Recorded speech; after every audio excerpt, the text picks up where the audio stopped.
Alors, je suis le docteur Romain Coste, médecin de santé publique, et j'anime ce premier atelier qui sera consacré à l'expérience patient au prisme de diverses maladies.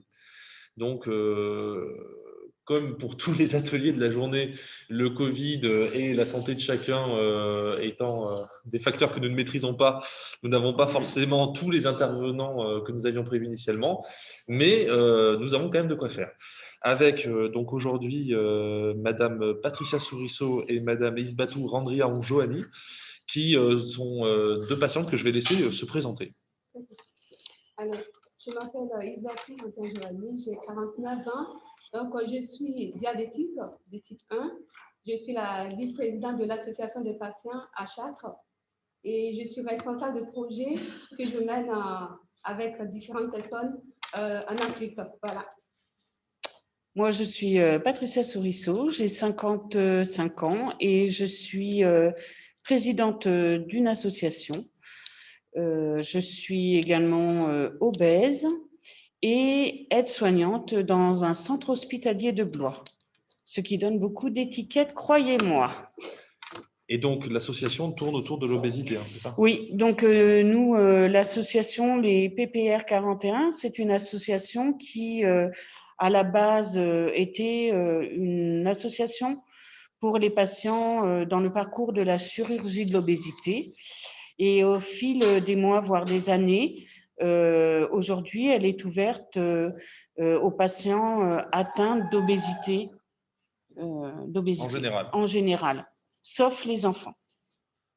Madame Randria Joani, vous voulez rajouter un mot? Ah oui, en fait, donc l'association Espace Diabète 28, c'est une association indépendante qui réunit différents patients diabétiques. Et donc, au sein de l'association, nous faisons de la prévention de la pathologie du diabète. Donc, ça va regrouper différentes personnes par rapport aux patients. La famille et l'entourage également a le droit de venir dans l'association pour s'acquérir des connaissances. Voilà. D'accord. Alors, avant de prolonger sur votre engagement associatif et sur le reste, déjà peut-être un petit retour sur votre parcours à l'une et à l'autre. Madame Souriceau, peut-être pour commencer? Alors, moi, j'ai pris conscience d'une maladie en pratiquant mon métier d'aide-soignante en gériatrie. Le jour où une personne qui avait le double d'âge de moi m'a aidé à me relever alors que je lui mettais des bas de contention. Et là, je me suis dit, oh là là, ça va pas. Et j'ai été en relation avec des diététiciennes qui travaillaient dans le service, qui m'ont proposé de prendre contact avec le service de l'UTDN, donc Unité transversale de diététique et de nutrition du centre hospitalier, qui venait d'être créé. Et je me suis lancée après avoir pris conscience que j'avais un gros problème de santé et que j'étais en réel danger. D'accord. Donc, centre hospitalier de Blois. Oui. OK. Et pour vous alors? Alors moi, je peux dire, on parle de diabète, on parle de complications, découvertes et tout ça. Moi, je n'ai pas connu ces étapes. J'ai eu directement des complications par rapport à cette pathologie qui m'a touchée personnellement et ma famille également. Donc voilà, c'est là qu'il y a une prise de conscience qui a été mise en place. Vous avez découvert la maladie avec les complications? Avec les complications directes. Donc, il n'y a même pas besoin que je fasse les étapes de dire je vais changer de comportement et autres. Je suis mise tout de suite en action, en fait. Parce que pour moi, il fallait réagir tout de suite. D'accord. Qu'est-ce qui s'est passé, en fait? Alors, moi, j'ai perdu un bébé suite à la méconnaissance du diabète. C'est pour ça que j'évoque complications avant découverte. Donc, quand je l'ai découvert, c'était déjà trop tard, en fait. Ce qui fait que tout de suite, il fallait que je me mette dans l'action. Il n'y a plus besoin de passer par ces étapes. Afin de connaître la maladie, c'est là que je vais commencer seulement à connaître la maladie et pouvoir mieux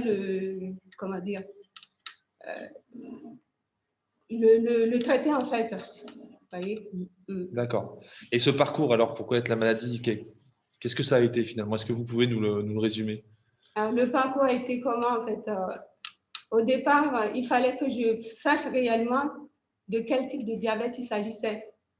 on a découvert que j'étais atteinte d'un diabète atypique. Donc, c'est un diabète génétique de type maudit. Ça veut dire Maudit. dans ma famille, c'est ça. Et donc, dans ma famille, mes enfants, ils sont porteurs de ces gènes également. C'est ma mère qui était porteuse de ces gènes. Donc, on est tous atteints de cette pathologie. Il y a eu pas mal de drames dans la famille suite à ce diabète. Donc, pour moi, c'était important d'agir tout de suite. Il y a eu différents tests qui ont été faits pour déterminer qu'il s'agissait vraiment du type maudit afin de me donner un traitement adapté à mon diabète. Aujourd'hui, j'ai un traitement de diabète de type 1. L'effet inverse aurait causé des complications. Donc, il fallait être sûr qu'il s'agissait du type maudit. D'accord. Si vous aviez été traité pour un autre diabète, donc un diabète de type 2 par exemple, ça aurait pu être plus délétère qu'autre chose. C'est ça. Donc, par la suite, j'ai commencé à suivre le traitement sans même savoir que je faisais les bonnes choses, les bons gestes. Donc, tout de suite, j'ai pris conscience, le fait de bouger, ça peut jouer dedans sur le traitement, sur la maladie. Et donc, derrière, il y a tout ça qui a été mis en place. Faire de l'activité physique et ensuite transmettre ça à mes enfants également, puisqu'ils le sont. Donc, ils le savent déjà tout petits, qu'ils sont porteurs de cette pathologie et qu'ils doivent faire très attention comparé à quelqu'un dont le père ou la mère… autant vous avez découvert ça par les complications, autant vos enfants, eux, le savent. Ils sont prévenus, voilà. Il y a une prévention qui a été mise en place. Donc, je dirais, voilà, quand on parle de faire l'activité physique et tout, du moins, je vais parler d'une chaise à 3 pieds, en fait. Hein. Donc, c'est l'activité physique, le traitement et puis l'alimentation équilibrée. Si les 3 sont réunis, et derrière, je vais même ajouter un 4e point, c'est la volonté. Parce que pour changer, il faut accepter déjà la pathologie et vouloir également changer. D'accord. Voilà. D'accord. Alors, du coup, il y a eu ce parcours personnel que vous avez chacune vécu. Il y a des points communs, hein, de toute façon.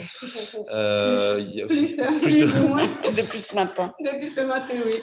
On a découvert plein de points communs. Depuis ce matin, vous avez pu discuter entre vous et on a découvert que, on a découvert plein de choses en fait. Alors, même si on n'a pas la même pathologie, puisque Isbatou est diabétique, moi je suis obèse, et on s'est rendu compte qu'on vivait le même parcours, mais pas avec la même pathologie. Et donc, forcément, nos parcours de soins se rejoignent, mais à plein de niveaux. Alors, est-ce qu'il y a des difficultés que vous avez rencontrées qui sont communes dans votre parcours, que vous pourriez nous expliciter? C'est un petit peu là où ce qu'on vous disait tout à l'heure, c'est… personnellement, moi j'ai eu de bons rapports avec les médecins et même dans ma prise en charge, je dirais que le service de Blois, de l'hôpital de Blois, oui. De l'hôpital de Blois m'a vraiment chouchouté, hein, comme il le fait avec tous ses patients. Et je dirais que faudrait que ça continue sur le long terme, hein, puisque à post-op 2 ans, le parcours, si on n'est pas acteur de son parcours de soins, on retourne dans la maladie. On revient dans le départ, en fait. Hein. Justement, comme dit ici Patricia, le parcours de soins, pour moi, c'est… Alors, quand on a atteint une pathologie chronique comme ça, on va parler du parcours de soins et tout. Moi, je vais dire, dedans, il y a le parcours de soins et le parcours de santé. C'est ça. Alors, quelle distinction vous faites entre le parcours de soins et le parcours de santé? Moi, je vais distinguer par le parcours de soins. On va rentrer à l'hôpital, on va rencontrer les différents professionnels de santé. On va mettre en place un programme qu'il faut, nous, une fois à l'extérieur, puisse mettre en pratique. C'est là la différence. C'est là. La théorie et la pratique. C'est-à-dire que… Donc, une fois à l'extérieur, il faut pouvoir continuer ce qu'on a appris. Et donc, là, il faut qu'on puisse mettre en place ce parcours de santé. En fait, le parcours de santé, ça va englober tout ce qu'il faut mettre en place afin de maintenir par rapport au diabète un bon équilibre de la glycémie et tout. En fait, dans le parcours de l'obésité, on m'a appris, moi, des choses comme équilibrer l'alimentation, mettre une activité physique en place, pouvoir parler de ses difficultés. Et ça, on l'apprend tout de suite. Mais quand on est dehors, je dirais en dehors des blouses blanches, c'est totalement différent. En dehors des murs de l'hôpital. En dehors de l'hôpital, c'est très compliqué de mettre en place si derrière, on n'a pas des associations. Je vais rebondir tout simplement là-dessus. si derrière, il n'y a pas d'association pour pouvoir mettre en place et en pratique nos acquis donnés par les professionnels. Exactement, c'est là qu'on va se diriger vers les associations. Moi, personnellement, je suis allée vers les associations. Quand je dis je suis vice-présidente de l'association Espoir Diabète 28, c'est une association qui existe déjà depuis 2013. Donc, moi, j'ai voulu venir apporter mes connaissances, mon expérience par rapport à mon diabète, tout ce que j'ai traversé par rapport à cette pathologie, permettre à d'autres patients. Et puis, je pense que c'est un milieu, c'est un point de ressources pour moi, l'association. Je vais rencontrer d'autres patients qui vivent la même, chacun le vit différemment, chacun le suit différemment, sa maladie, mais les complications restent les mêmes. Donc, c'est aller rencontrer ces personnes qui sont comme moi, et puis on échange, on partage nos vécus et l'expérience aussi. Et ce qui est bien, c'est surtout l'adhésion de la famille et l'entourage. Parce que c'est bien qu'ils sachent ce que c'est la maladie dont on souffre. Parce que quelque part, c'est des aidants en fait. Ils vivent au quotidien avec nous. Donc, eux aussi ont besoin de formation. Eux aussi, ils ont besoin d'aide. Mais alors, du coup, la formation, elle a commencé à l'hôpital. Donc, on n'a pas dit le mot ETP, peut-être? On peut parler de ça? Si, ETP, moi, j'ai entendu parler. Donc, je veux dire, c'est un outil qui va nous permettre de pouvoir mettre en place notre pratique, en fait. Je dirais, l'ETP, c'est de la théorie pure. De la théorie pure. Exactement. Et une fois à l'extérieur, il faut le mettre en pratique. C'est une base nécessaire, mais il faut relayer par autre chose une fois qu'on sort. Tout à fait.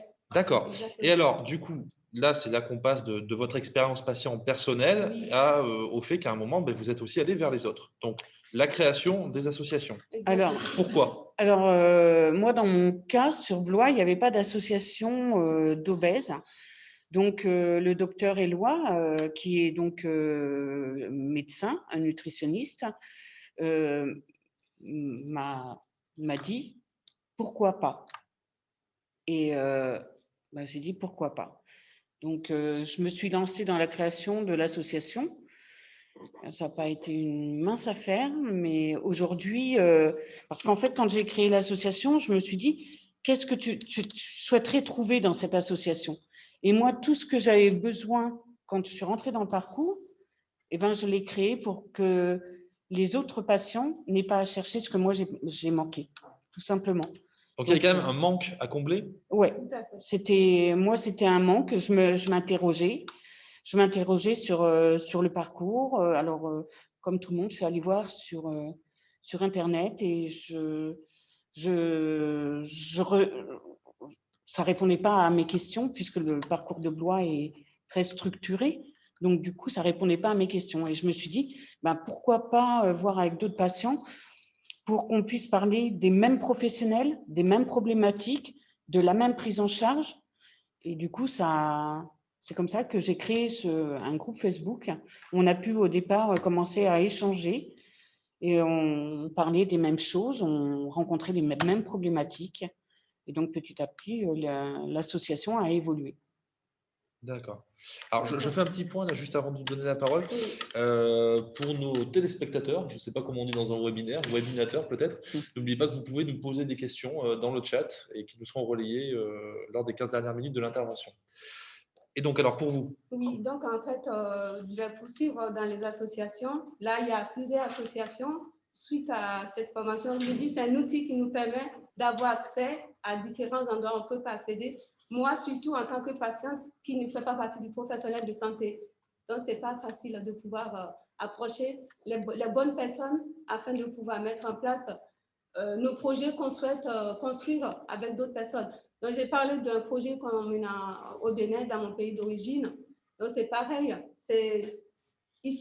Ils ne connaissent pas ce que c'est que le diabète, la plupart des personnes qui sont atteintes de diabète au Bénin. Donc, ce qui fait, moi, l'ETP, j'ai fait la formation d'ETP, ça m'a permis de pouvoir, avec tous mes camarades, mes professeurs, on s'est lancé dans cette dynamique afin de mettre en place ces structures là-bas auprès des patients atteints du diabète. C'est surtout faire beaucoup de prévention, de la sensibilisation également. Là-bas, avec différents coordonnateurs de santé également qui font partie du projet là-bas. On a pu même mener une mission avec mes camarades avec qui on a fait mis en place le projet ici au Bénin. afin de mettre en place une maison de diabète. Et Parce alors, que ça n'existe pas. Il n'y a pas de prise en charge. Ici en France, on a des prises en charge qui existent. Au Bénin, il n'existe pas de prise en charge pour des pathologies non chroniques. mais alors, du coup, s'il n'y a pas de prise en charge, est-ce qu'il y a des médicaments là-bas? Alors, les médicaments, c'est pareil, faut-il avoir les moyens, en sachant que le salaire minimum est de 50 euros et que le médicament, on va payer, ça coûte 50 euros, ça fait à peu près 35 000 dans le pays, la monnaie du pays, CFA. Et dedans, il faut payer les médicaments qui coûtent 20 000. Et à côté, il y a la famille à nourrir et tout. Donc, voilà pourquoi on s'est dit avec les camarades, toujours dans l'expérience patient, mettre cette place, faire de l'éducation thérapeutique, leur expliquer exactement en quoi ça consiste pour leur permettre en fait de mettre sans avoir besoin de traitement, ils peuvent très bien réguler leur diabète. Et oui, ça a marché. On a des patients qui n'ont pas de traitement, qui juste suivent comment dire, faire l'alimentation équilibrée, l'activité physique, et il n'y a même pas de besoin de médicaments. Donc, ils ont le diabète de type 2.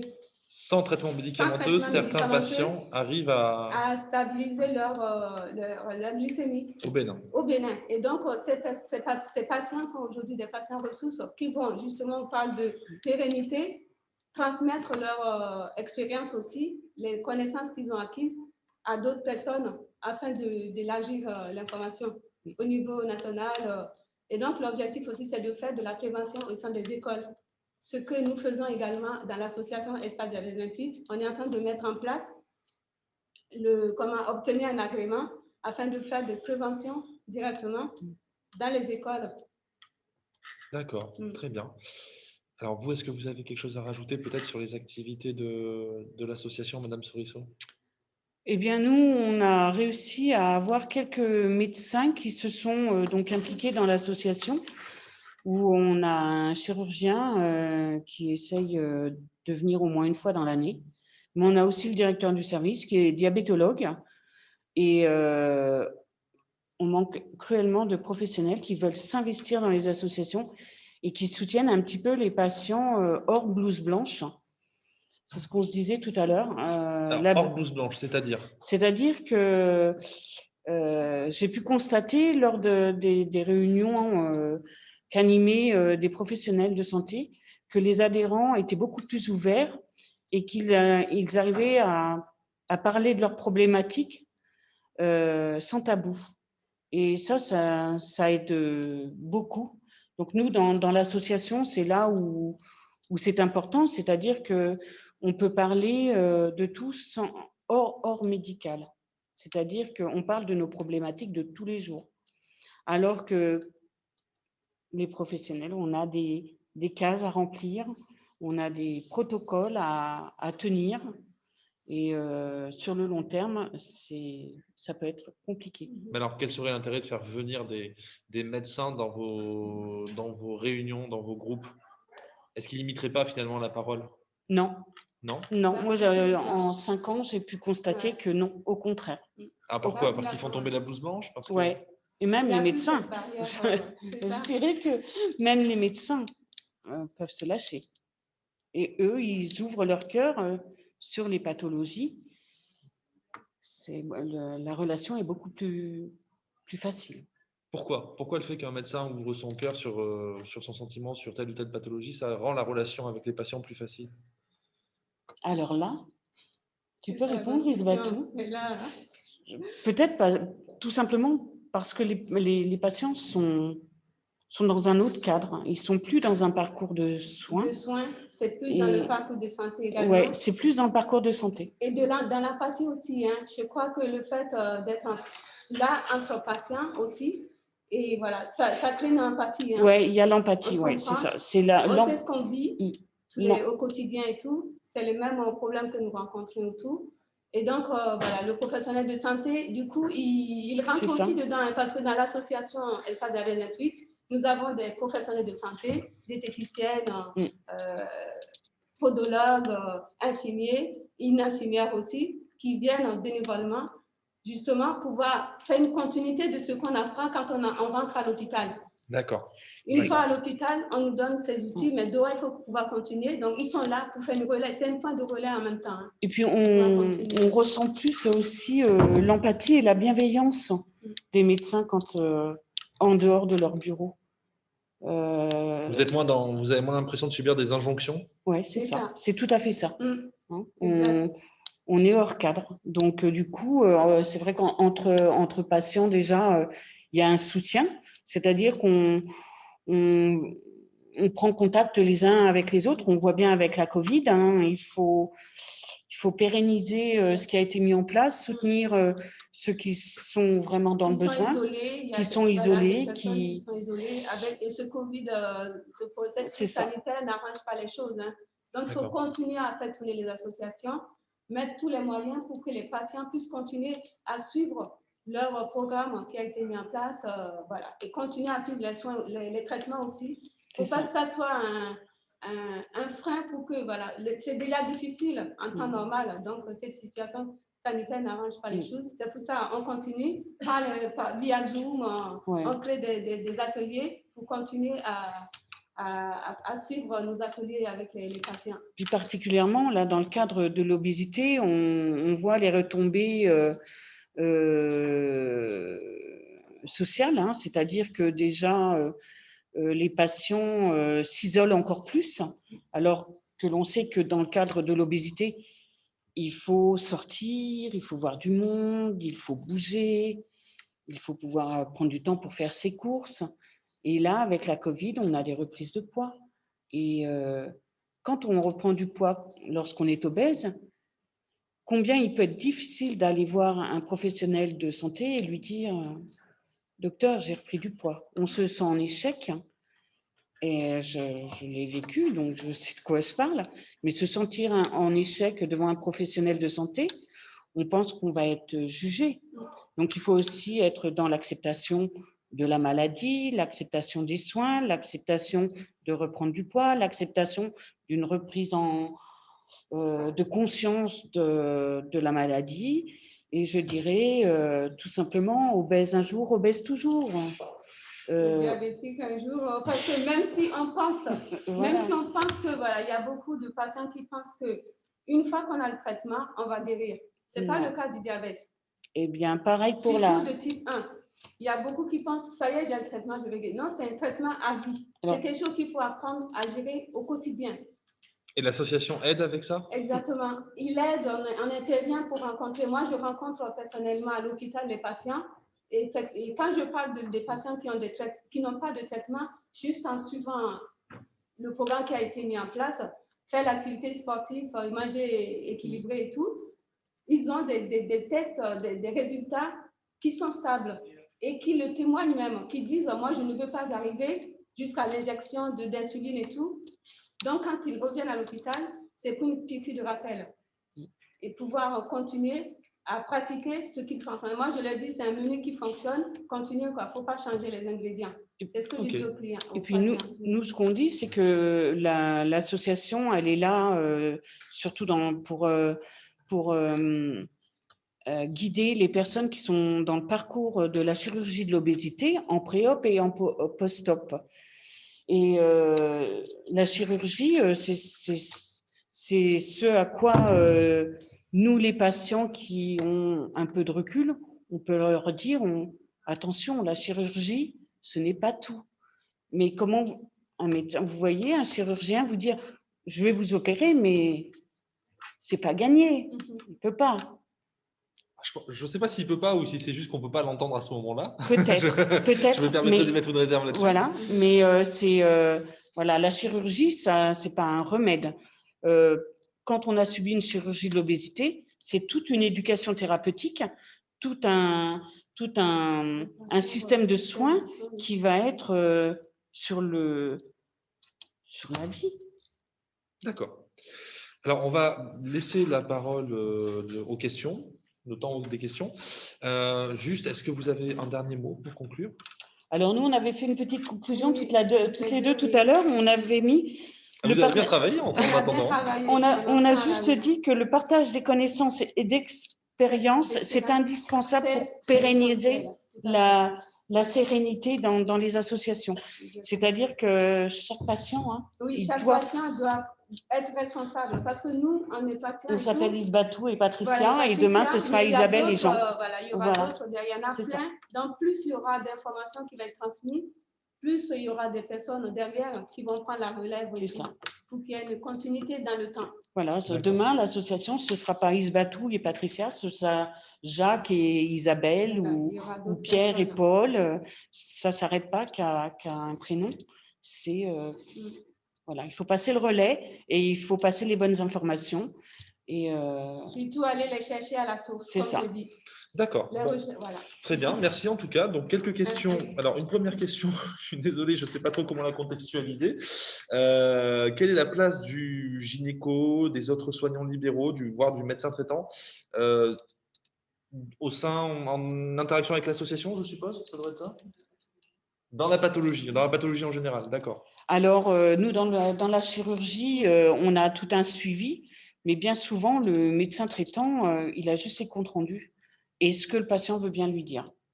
C'est-à-dire que moi, mon médecin, si je ne lui donne pas les comptes rendus, si je ne lui dis pas, tiens, j'ai fait mon bilan sang ce matin, si je ne lui apporte pas le bilan, si je ne lui dis pas, j'ai mis telle chose en place, j'ai repris contact avec des diététiciennes, si je ne lui dis pas, il n'aura pas l'information.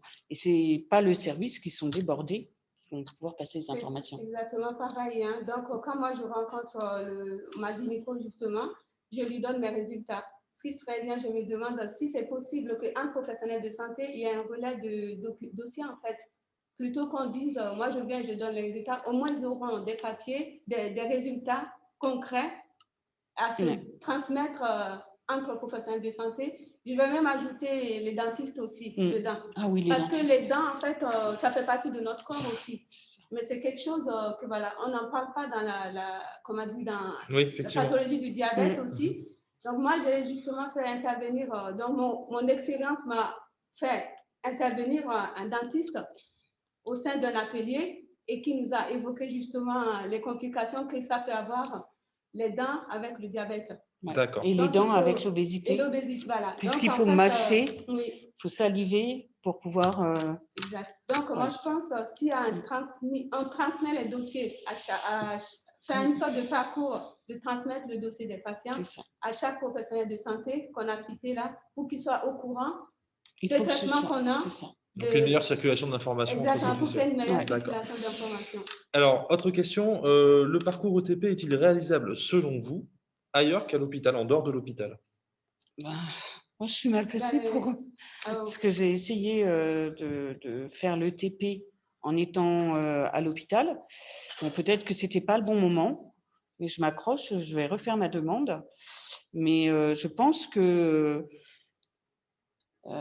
moi, sur la filière obésité, je pourrais voilà, intervenir. Je le fais déjà d'ailleurs.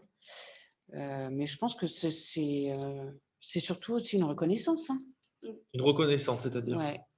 Moi, je trouve que par rapport à tout ce que j'ai pu donner, je n'ai pas de reconnaissance, hein, ni des professionnels de santé. Bon, ça, c'est entre vous et moi, personne ne m'entend. Oui, bien sûr. On a coupé là. On a coupé. Donc, entre professionnels de santé et mes adhérents, je n'ai pas l'impression d'avoir de reconnaissance. Et c'est épuisant. Donc, il faut un soutien au niveau des associations. En tout cas, moi, en tant que présidente, des fois, je ne me sens pas du tout soutenue. Il y a une usure. Oui, il y a une usure. Et donc, pour moi, oui, effectivement, la formation ETP peut être accessible. Parce que moi, j'ai eu de la chance en tant que patiente de pouvoir faire cette formation. Et comme je dis, ça m'a permis de faire beaucoup de choses déjà, le travail sur moi et apporter aux autres aussi ce que j'ai appris. Donc voilà, oui, on peut le faire. C'est vrai que c'est une démarche, il faut vouloir. Mais en dehors de l'hôpital? En dehors de l'hôpital, oui. En dehors de l'hôpital. Alors, question plutôt pour vous titiller un peu. Est-ce que le principe de l'association de patients, pas forcément la vôtre uniquement, peut-elle créer un enfermement du patient dans une bulle, quelque chose qui serait néfaste pour lui finalement? Probablement. Moi, je dirais probablement. Ah, on n'est pas d'accord déjà. On n'en a pas parlé de ça, mais probablement.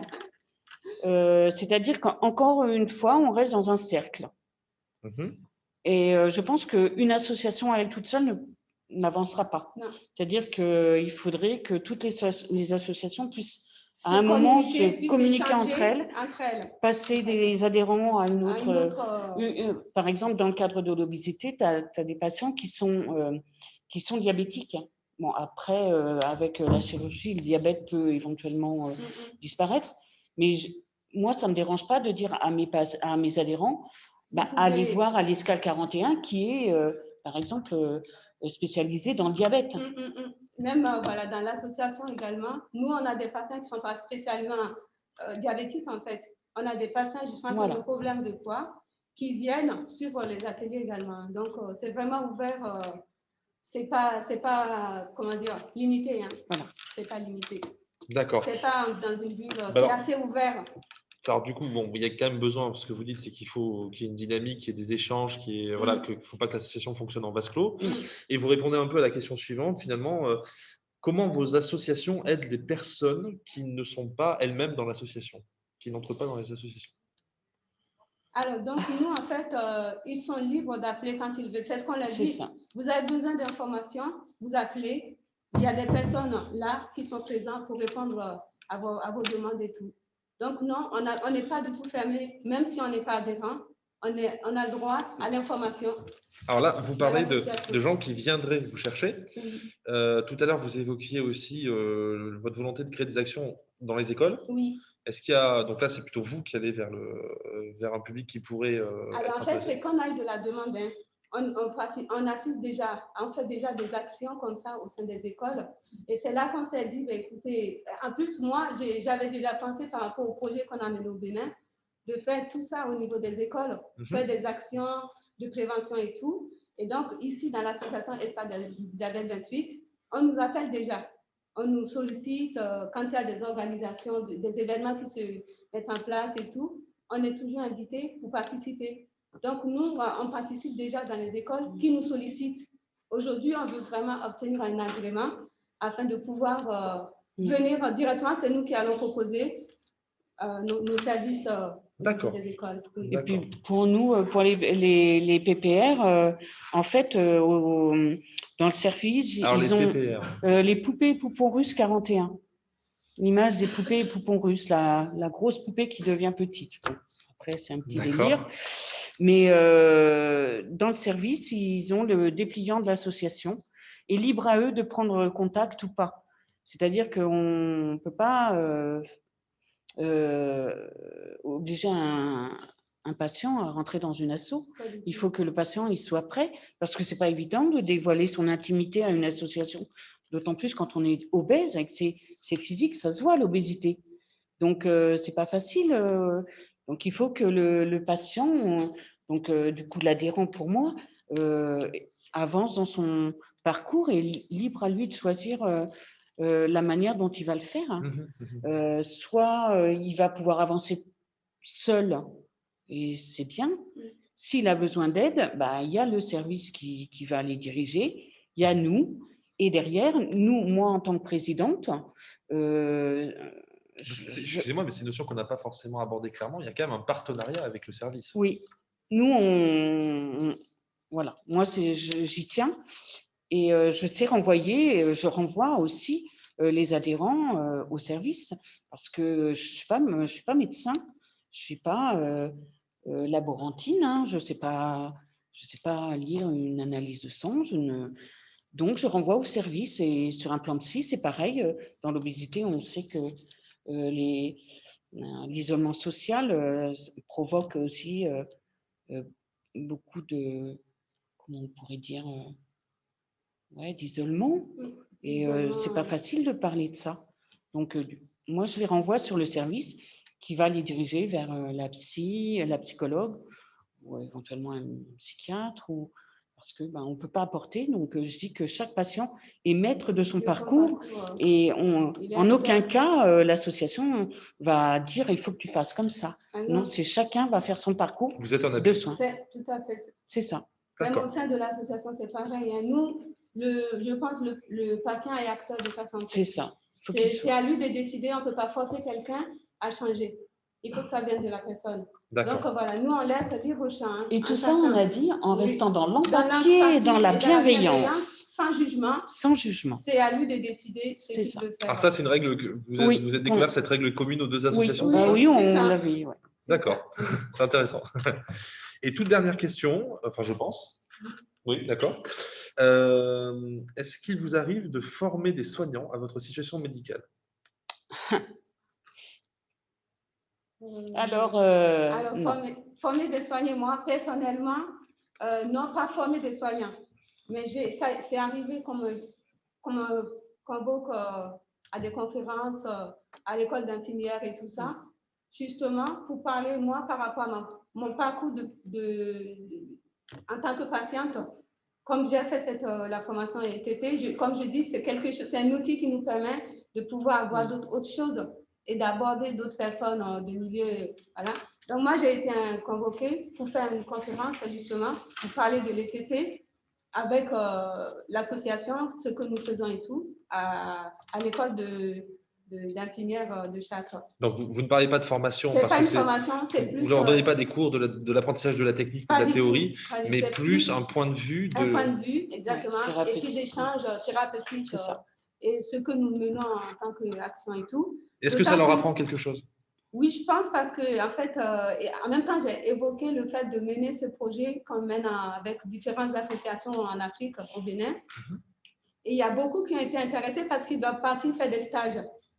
Donc, il y a eu des questions pour savoir au niveau administration comment ça se passe, les démarches pour pouvoir éventuellement partir et tout. Moi, j'ai pu répondre aux questions par rapport à ça. S'il y a des infirmières qui doivent partir faire les formations à l'étranger et tout, comment ça se passe pour les démarches? Et moi, dans mon cas, ce serait compliqué dans mon cas de soignant de vouloir... non.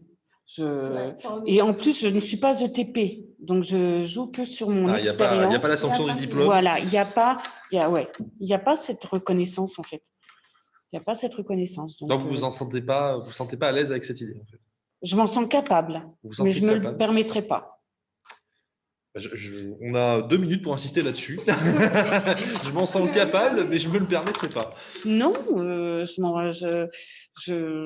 oui, autant il est facile pour moi de parler de mon parcours, de l'association, de ce qu'on met en place, qu'il me serait difficile d'oser en parler devant un soignant, lui dire « Ah, tiens, je peux t'apprendre ça, j'ai fait ça, je fais ci, je fais ça. Oh, je ne suis pas d'accord avec toi. » Je ne peux pas dire ça à quelqu'un qui est diététicienne ou qui est psy ou qui… Est-ce que vous senteriez de dire, on en a discuté récemment avec les usagers de l'association et on s'est aperçu que nous, on se trouvait très bien à avoir telle ou telle pratique dans notre vie quotidienne, quelque chose que vous, finalement, en tant que professionnel, vous ne nous aviez pas appris dans le cadre de l'ETP, par exemple? Alors, je le fais, mais ça n'a rien à voir avec le médical. Moi, je le fais avec mes cafés PPR, c'est-à-dire que je me permets de dire aux médecins, on organise un café PPR, on va manger au restaurant un vendredi, on ne regarde pas ce qu'on a dans nos assiettes. Alors, on a des petites assiettes, des grandes assiettes, des moyennes assiettes. On va manger dans les assiettes des uns et des autres. Ça, c'était avant la Covid. Oui, forcément. Et du coup, c'est aussi un moment où on se rassemble tous. Et... Donc, en fait, vous faites de la formation, mais informelle. Voilà, c'est informel. Voilà. Très bien. Merci. Je crois que ça sera le mot de la fin. Voilà. Merci Madame Souriceau, merci Madame Randry-Anjoani d'avoir pu être là avec nous, malgré les circonstances. Empathie et bienveillance. Ah oui, empathie et bienveillance. Et on va laisser la place du coup au prochain atelier. Merci, au revoir.